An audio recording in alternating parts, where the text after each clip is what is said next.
Vamos ler juntos nessa noite a palavra de Deus com a qual Ele vai nos alimentar nessa noite de ceia, a ceia do Senhor.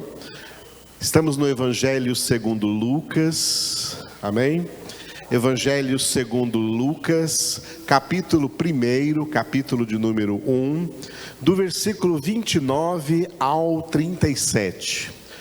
Então leiamos juntos Lucas 1, do 29 ao 37, todos juntos.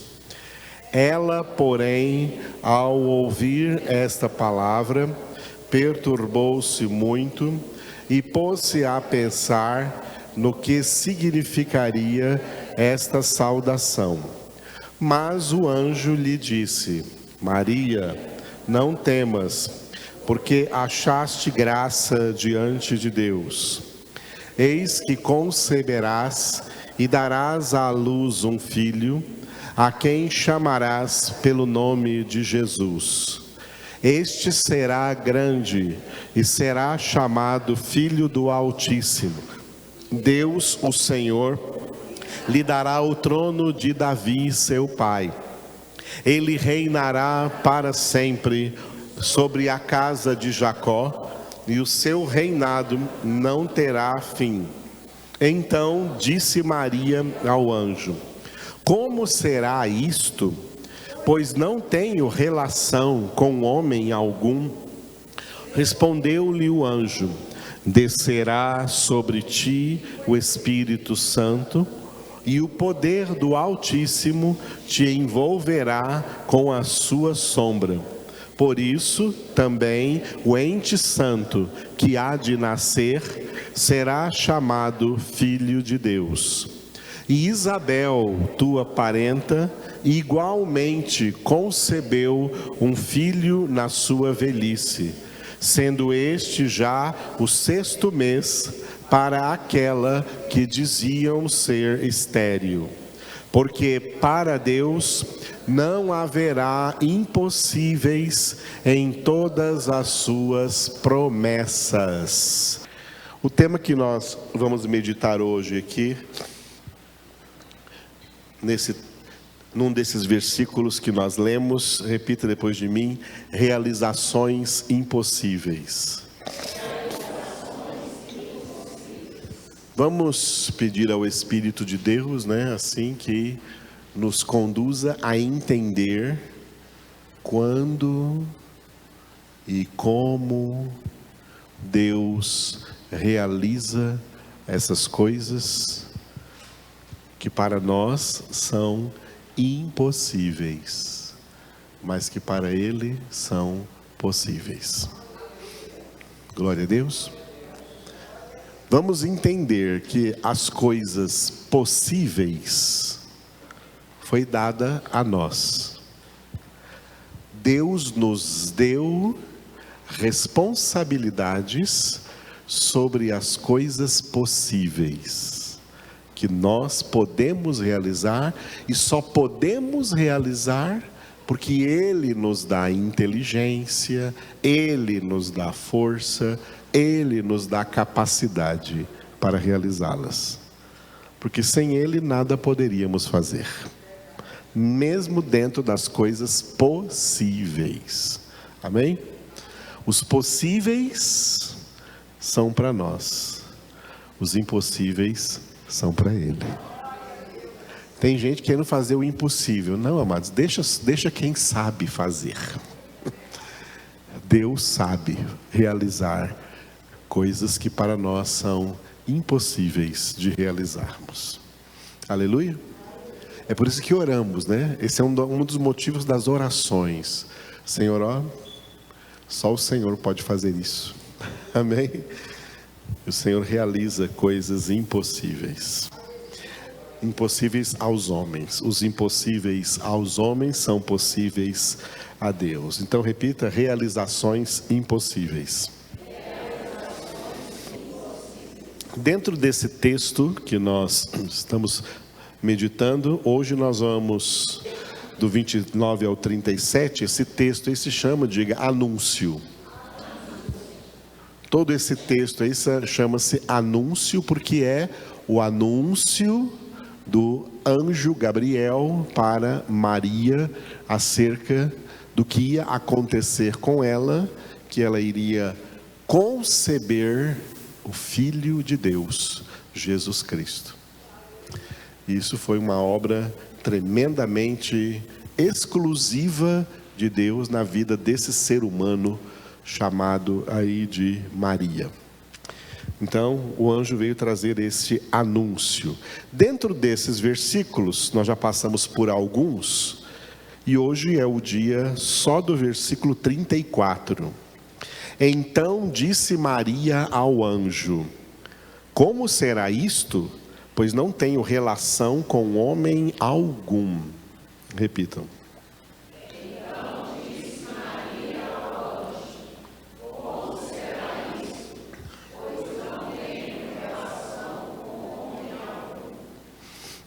Bom, vocês viram que eu sublinhei aí no slide, né? Essa pergunta de Maria, repita depois de mim. Como será isto? Aleluia.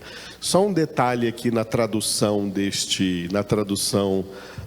deste versículo aqui para o português, é que na língua grega original em que ele foi escrito, Maria disse assim, ó: como será isto?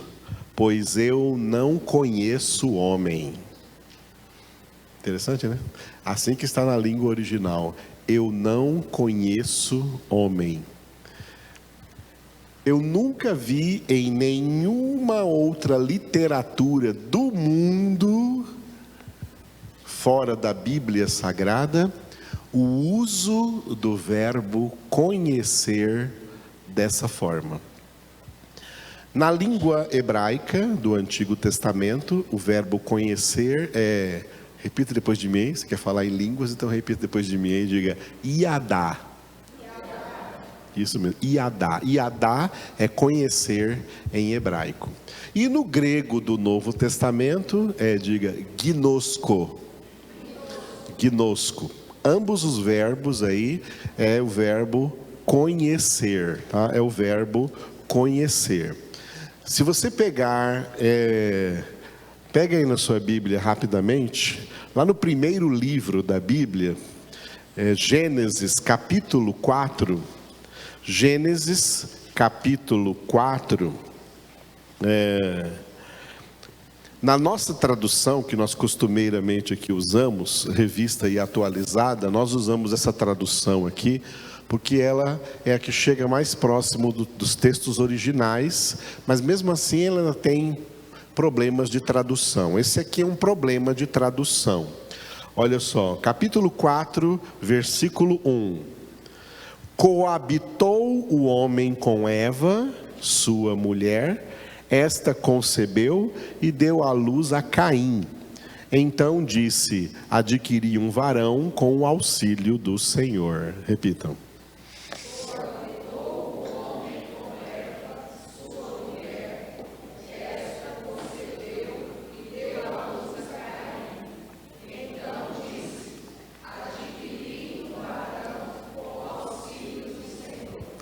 Olha, esse texto aqui, na língua hebraica, está escrito assim, ó: Adão conheceu a Eva, sua mulher, e esta concebeu e deu à luz a Caim. Aqui nas nossas traduções colocaram coabitou, né? Mas no original não está coabitou, está conheceu. Conheceu a Eva e ela deu à luz um filho. Olha como o verbo conhecer é usado na Bíblia como em nenhuma outra literatura do mundo. Também isso acontece, agora vai lá para o Evangelho segundo Mateus. Mateus capítulo 1, abra na sua Bíblia. Mateus capítulo de número 1. Capítulo 1. Versículo 25, o último versículo, que fala de José, tá? José, que era noivo de Maria, e quando soube que ela estava grávida, ele quis rejeitá-la secretamente. para não expô-la, porque se ele tivesse que expor, ela teria que ser apedrejada, porque se uma moça noiva de alguém aparecesse grávida, especialmente grávida de outra pessoa, então ela teria que morrer por apedrejamento. E de repente Maria, virgem, nunca tinha tido relações com homem algum, surge grávida, mas por obra do Espírito Santo. José quis rejeitá-la secretamente, sem expô-la, para que ela não fosse apedrejada. Mas aí o anjo, o mesmo anjo que falou com Maria aqui em Lucas, também apareceu em sonhos a José, o anjo Gabriel, e falou: olha, não temas receber Maria por tua mulher, porque o que está gerado nela é do Espírito Santo, tá? Você vai adotar essa criança como seu filho, viu, José? E vai dar a essa criança o nome de Jesus, porque ele salvará o seu povo dos seus pecados.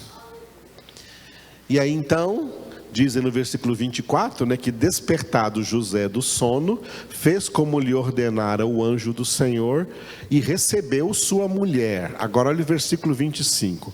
Contudo, não a conheceu, enquanto ela não deu à luz um filho, a quem pôs o nome de Jesus. Leia o 25.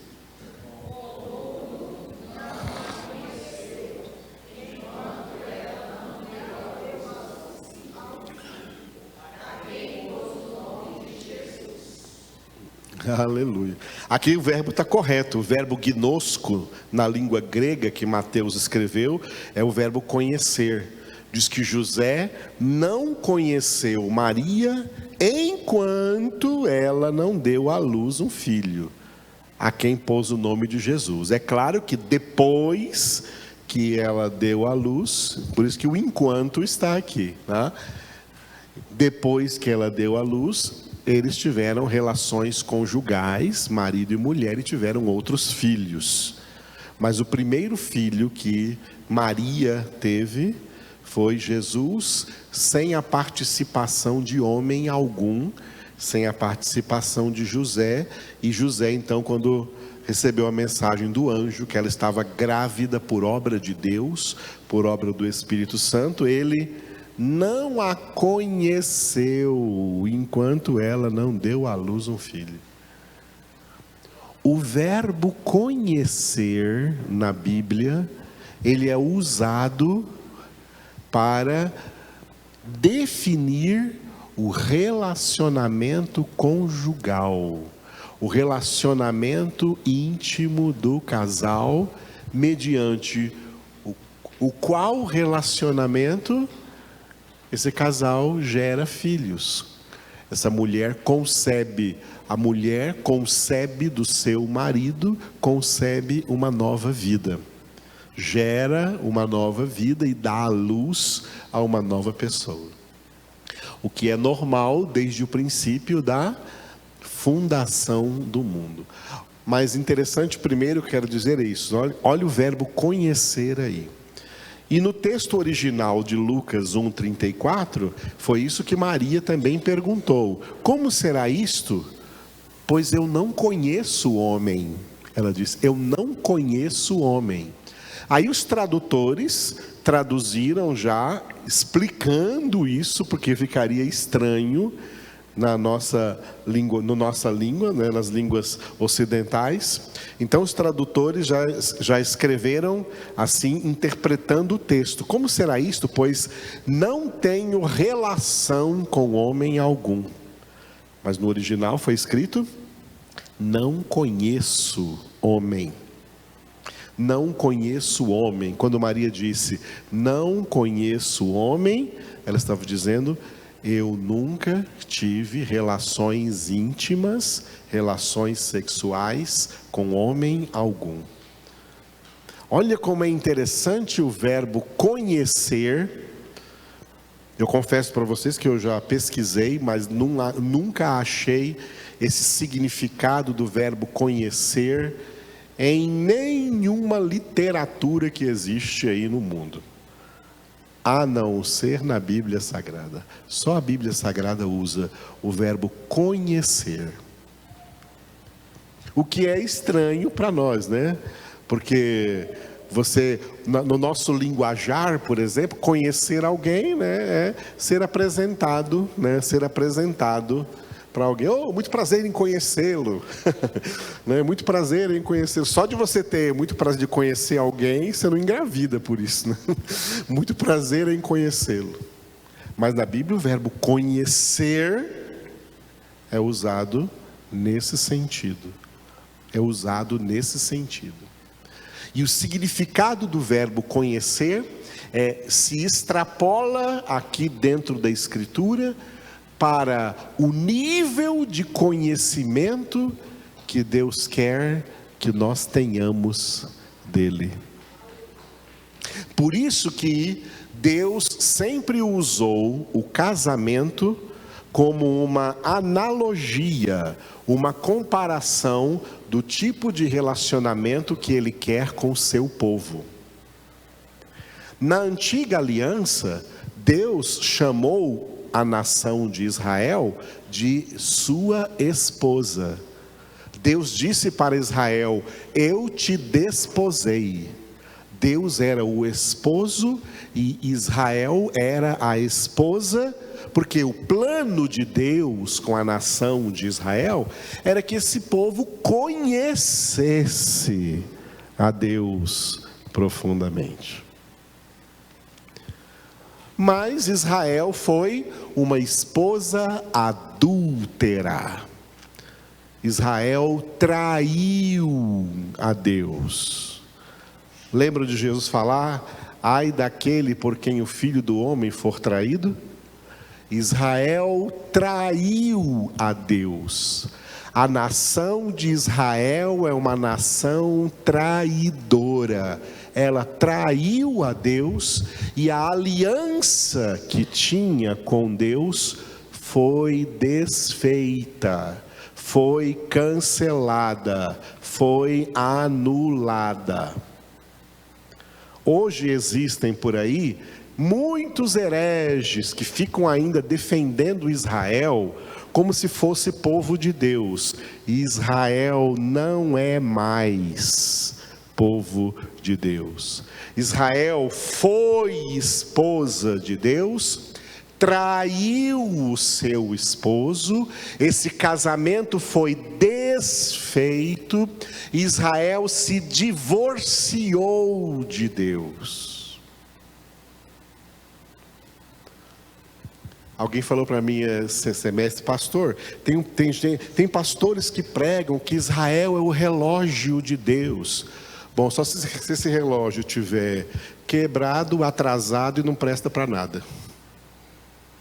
O relógio de Deus se chama Bíblia Sagrada. É a Bíblia Sagrada que aponta todas as realizações de Deus na história, do princípio até o fim.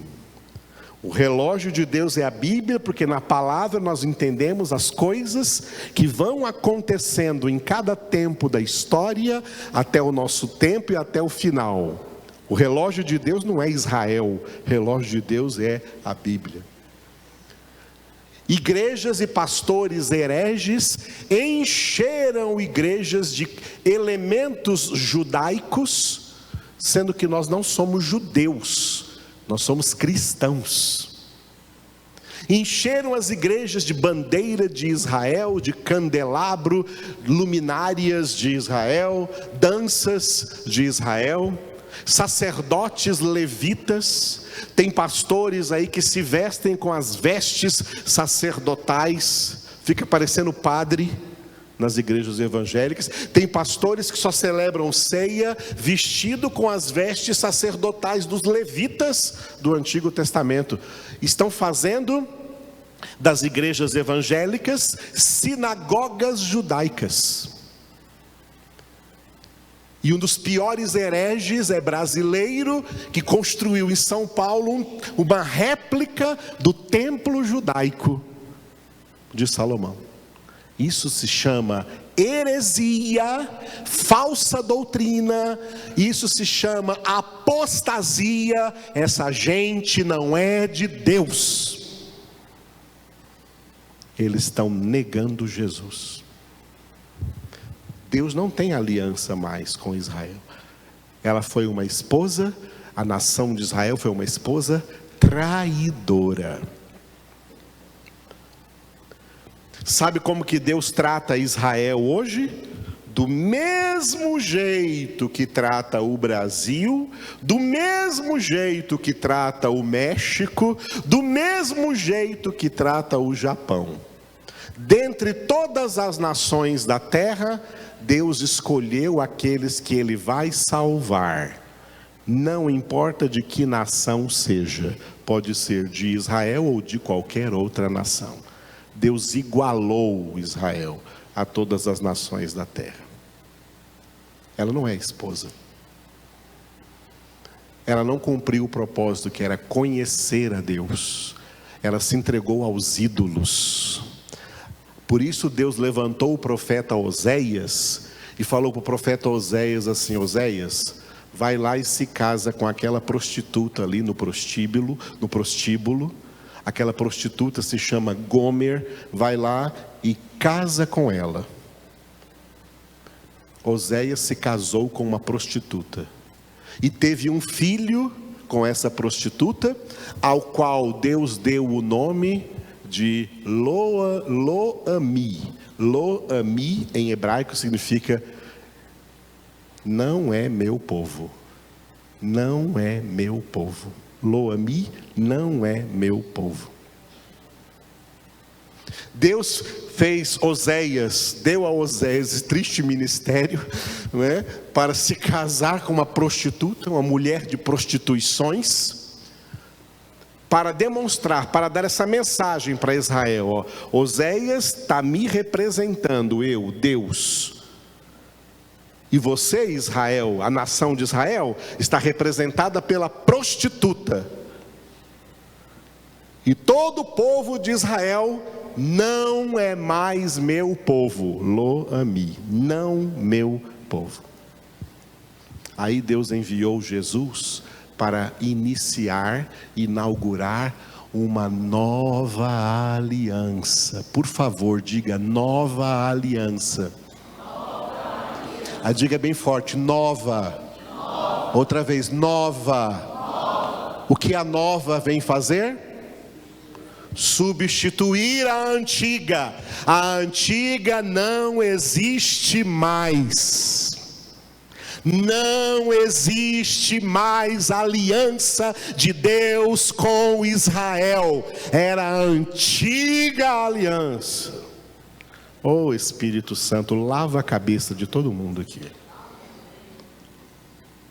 Agora é nova aliança. O povo da nova aliança não se chama Israel.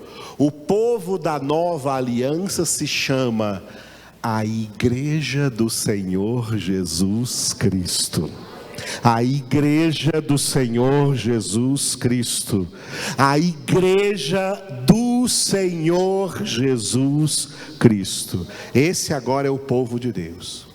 E Deus traz a mesma analogia que tinha na antiga aliança, quando ele era o esposo e Israel era a esposa. Ele traz agora para a igreja. Agora, Jesus Cristo, Filho de Deus, é o esposo e a sua igreja é a esposa. Porque o plano de Deus para a igreja de Jesus Cristo é que essa igreja conheça Jesus.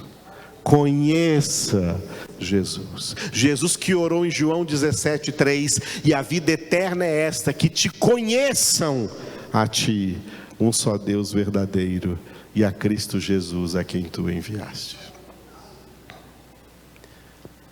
Esse é o mistério do verbo conhecer na Bíblia, sendo usado única e exclusivamente para a união íntima de um casal legitimamente casado. porque há entre eles mútuo conhecimento. Conhecimento por causa de uma relação íntima que só pode ocorrer entre o casal. É essa relação que Deus quer conosco. Só que a relação de Deus conosco, de Jesus conosco, é ainda superior ao casamento, porque o casamento é válido até que a morte os separe. E na nossa aliança com Deus, no nosso casamento com Deus, é por toda a eternidade.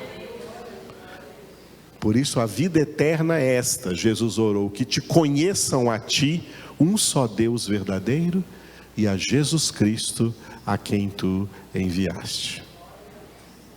Aleluia. Conhecer a Deus. Então, quando o anjo Gabriel falou para Maria tudo o que ia acontecer com ela, ela disse assim: como será isto? Você está dizendo aqui que está dizendo que eu vou conceber, eu vou conceber e eu vou dar à luz a um filho, versículo 31, no versículo 31 que nós já passamos: eis que conceberás e darás à luz um filho, a quem chamarás pelo nome de Jesus. Maria pergunta: como será isto, se eu não tenho relação com homem algum, se eu não conheço o homem? Como isso vai acontecer? Olha só, a cabeça de Maria é normal, é a cabeça normal, natural de todo ser humano que entende que uma concepção de uma nova vida é um ato entre um homem e uma mulher, um casal, um homem e uma mulher. E de repente um anjo de Deus vem e diz: você vai conceber. Como assim? Esse tipo de concepção nunca existiu na história da humanidade e nunca mais voltará a existir, viu?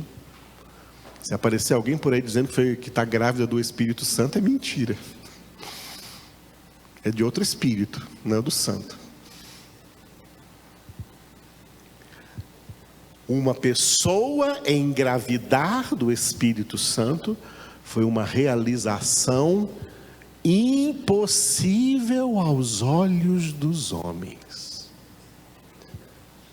Uma realização realizada pelo próprio Deus, porque aqui está o segredo das realizações impossíveis.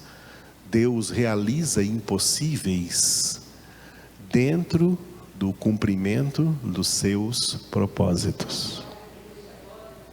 Deus não realiza coisas impossíveis porque eu quero que Ele realize. Deus não vai realizar coisas impossíveis porque você quer que Ele realize. Deus realiza coisas impossíveis quando Ele tem propósito a serem cumpridos, propósitos a serem cumpridos que dependem dessas realizações impossíveis.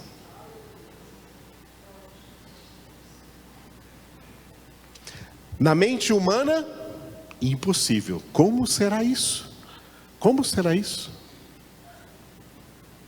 Isso é uma realização impossível aos homens. Por isso que nos próximos versículos, que nós vamos ver a partir de domingo que vem, o anjo vai responder para ela a pergunta, porque a pergunta de Maria não foi uma pergunta de dúvida.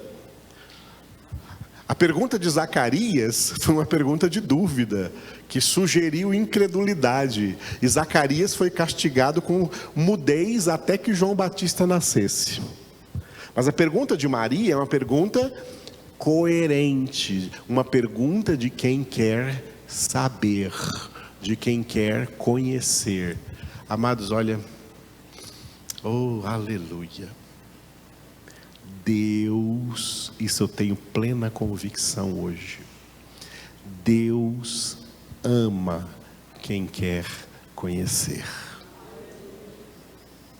Deus ama quem quer conhecer. Está cheio de crente aí que não quer conhecer nada. E tem raiva de quem conhece. Deus ama a quem quer conhecer. Por isso Jesus disse em João 14, 23, se alguém me ama, guardará a minha palavra. A palavra traz conhecimento. A esse aí o meu Pai o amará. E nós viremos para ele e faremos nele nossa morada. Esse aqui vai para a vida eterna, porque a vida eterna é esta, Pai, que te conheçam a ti. Última participação do apóstolo Pedro na Bíblia, 2 Pedro 3,18. Crescei na graça e no conhecimento de nosso Senhor e Salvador Jesus Cristo. A pergunta de Maria não é uma pergunta de dúvida, é uma pergunta de conhecimento, de quem está querendo conhecer. Como será isso, Senhor? Como será isso? Eu quero conhecer esse mistério. Como será isso? Porque isso é uma realização impossível para qualquer homem ou para qualquer mulher. Só Deus realiza coisas impossíveis. Aleluia. É por isso que quando eu falo sobre isso, eu trago duas palavras. Faz muito tempo que eu não falo mais disso, dessas duas palavrinhas, mas vou trazer para vocês aqui essas duas palavrinhas importantes, chaves, para nós entendermos sobre essas coisas, sobre essas realizações impossíveis de Deus. É a palavra ordinário e a palavra extraordinário. O que é ordinário? Ordinário. A palavra ordinário, ela vem assim de uma expressão latina que traduzido para o português é coisas da ordem do dia. Coisas da ordem do dia são coisas ordinárias, coisas do dia a dia, que são as coisas normais da vida dos seres humanos, que são coisas que são possíveis aos seres humanos realizarem. Deus capacita os seres humanos para realizarem coisas que eles são capacitados por Deus a realizarem, e essas coisas são ordinárias. É assim que os profissionais, cada profissional realiza a sua profissão, trabalha na sua profissão, faz o seu serviço. É assim que o estudante estuda para aprender, porque ele tem capacidade para aprender, tem inteligência para isso. Deus entregou a nós coisas ordinárias para fazer. Agora, algo que é extraordinário é algo que é além do ordinário, acima do ordinário, coisas extraordinárias, só Deus pode fazer. Só Deus pode fazer.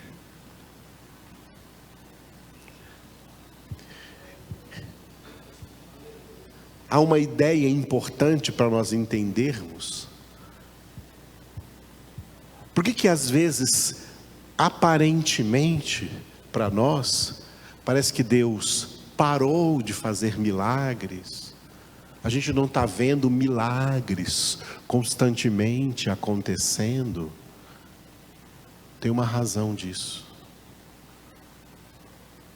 Porque Deus não pode usar uma pessoa para fazer um milagre, porque quando isso acontece, vem uma multidão de gente idolatrar essa pessoa. Vem uma multidão de gente idolatrar essa pessoa. Quando o apóstolo Pedro e o apóstolo João foram instrumentos de Deus para curar um homem paralítico de nascimento, que por 40 anos era colocado ali à porta do templo de Jerusalém para pedir esmolas. Isso está em Atos capítulo 3. E Pedro falou: ouro e prata eu não tenho, mas o que eu tenho eu te dou. Em nome de Jesus Cristo, levanta-te e anda. E puxou ele pela mão. Pedro e João puxaram o homem pela mão, e ele se levantou e foi curado naquele instante. Foi um milagre, e ele entrou no templo louvando, saltando, louvando a Deus. Todo mundo ficou estupefacto. É assim que as pessoas ficam diante de coisas extraordinárias, diante de milagres. E eles correram. Sabe o que essas pessoas fizeram? Correram para Pedro e João. Esses homens aí são homens especiais. Por isso que Deus não faz muito milagre. Deus não pode fazer um milagre através de uma pessoa, que essa pessoa vai ser idolatrada. E Deus abomina idolatria. Toda idolatria é de Satanás e não de Deus. As pessoas correram para o apóstolo Pedro e o apóstolo João, achando que eles eram poderosos para fazer isso, para fazer essa coisa extraordinária. Aí Pedro disse para eles assim: por que vocês estão olhando para nós? Estão pensando que fomos nós que fizemos isso? Estão pensando que é por causa da nossa piedade, que é por causa da nossa oração, que é por causa de nós, é nós que fizemos isso? Não fomos nós, não. Foi a fé que vem por meio de Jesus Cristo, que deu a esse homem saúde perfeita. Foi Jesus quem o curou, não nós. Pedro tirou dele e de João a visão do povo que já queria idolatrá-los, por causa do milagre que aconteceu. Fomos nós não, foi o Senhor. Nós fazemos coisas ordinárias, Deus é quem faz coisas extraordinárias.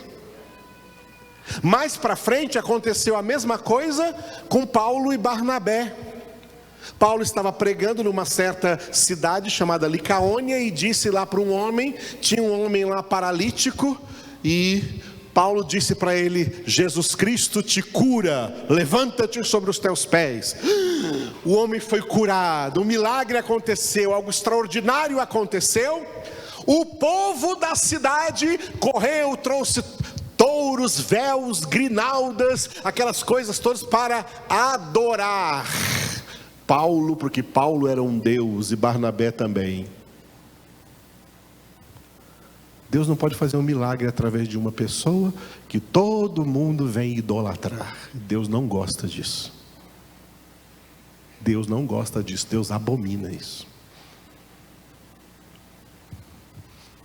Paulo e Barnabé tiveram que rasgar as suas vestes, pular no meio do povo, falar para eles: não, irmãos, nós não somos deuses, nós estamos aqui pregando o evangelho justamente para tirar da cabeça de vocês essa idolatria. Nós somos homens igual a vocês.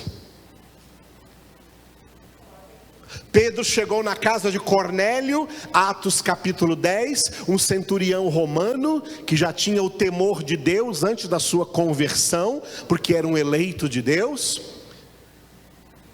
E quando Pedro chegou na casa de Cornélio, Cornélio veio e se ajoelhou aos pés de Pedro. Pedro falou: opa, levanta, porque eu sou um homem igual a você.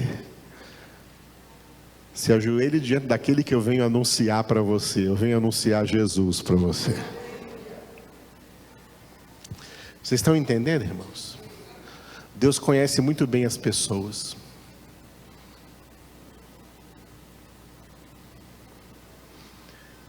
E Deus já viu isso acontecer durante gerações.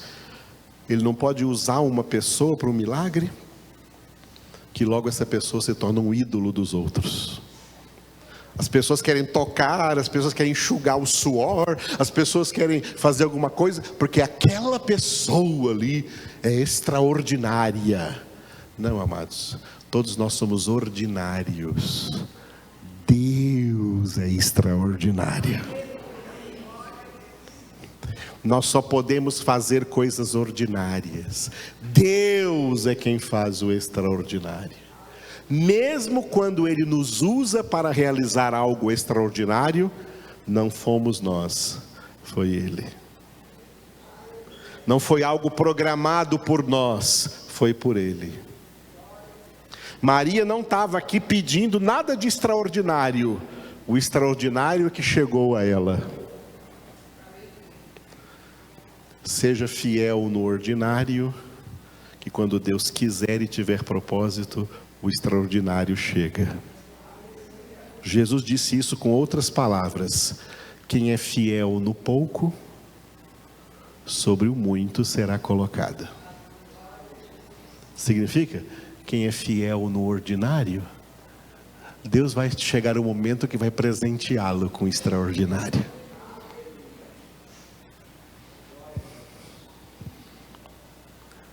Seja fiel no pouco que Deus te deu,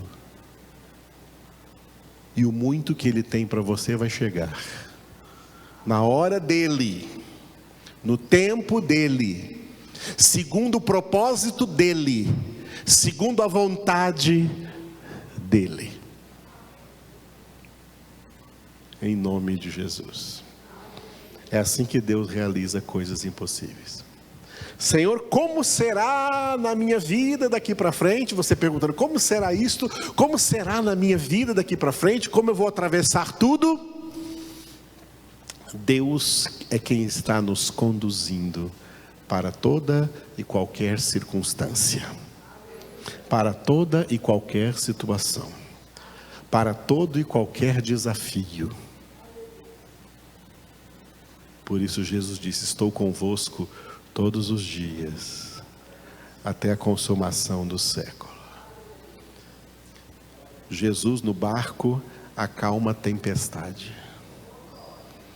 acalma as ondas. Com Jesus presente, ainda que estejamos andando pelo vale da sombra da morte, não tememos mal nenhum, porque Ele está conosco. Aprenda a viver humildemente naquilo que é ordinário, servindo ao Senhor, orando ao Senhor, se consagrando ao Senhor, santificando a sua vida. E aqui tem uma palavra que Deus deu para Josué, lá no livro de Josué: santificai-vos hoje, porque amanhã o Senhor fará maravilhas no meio de vós. O milagre é amanhã. Hoje é dia de se santificar. Santifique-se hoje. O dia do milagre não é hoje. Hoje é o dia de se santificar. Santifica-os na verdade. A tua palavra é a verdade. Hoje é o dia de se santificar. Hoje, se ouvirdes a sua voz, não endureçais o vosso coração.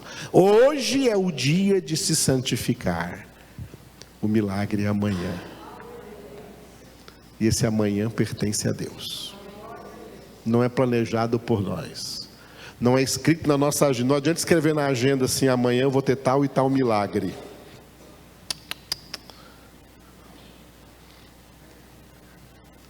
Cada dia se entregue ao Senhor e faça aquilo que lhe é dado fazer, em nome de Jesus.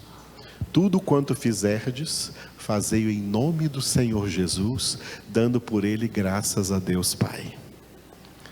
Quer comais, quer bebais, quer façais qualquer outra coisa, fazei tudo em nome do Senhor Jesus, dando por Ele graças a Deus Pai. Comer e beber, coisas ordinárias. Faça todas as coisas ordinárias que você tem que fazer, cumpra todas as suas obrigações, servindo ao Senhor, glorificando ao Senhor. O mais Ele fará, o extraordinário Ele fará. E geralmente o extraordinário surpreende, porque não estava no nosso plano, mas estava no de Deus. Aprenda a esperar em Deus. Tem um salmo que diz isso: esperei confiantemente no Senhor, e Ele se inclinou para mim, e me ouviu quando clamei por socorro, e me ouviu quando clamei por socorro. E me pôs nos lábios uma nova canção, um hino de louvor ao nosso Deus. Muitos verão essas coisas com temor e confiarão no Senhor. Aleluia! Nós podemos cantar, isso é uma coisa ordinária que nós fazemos, e Deus transforma isso no extraordinário.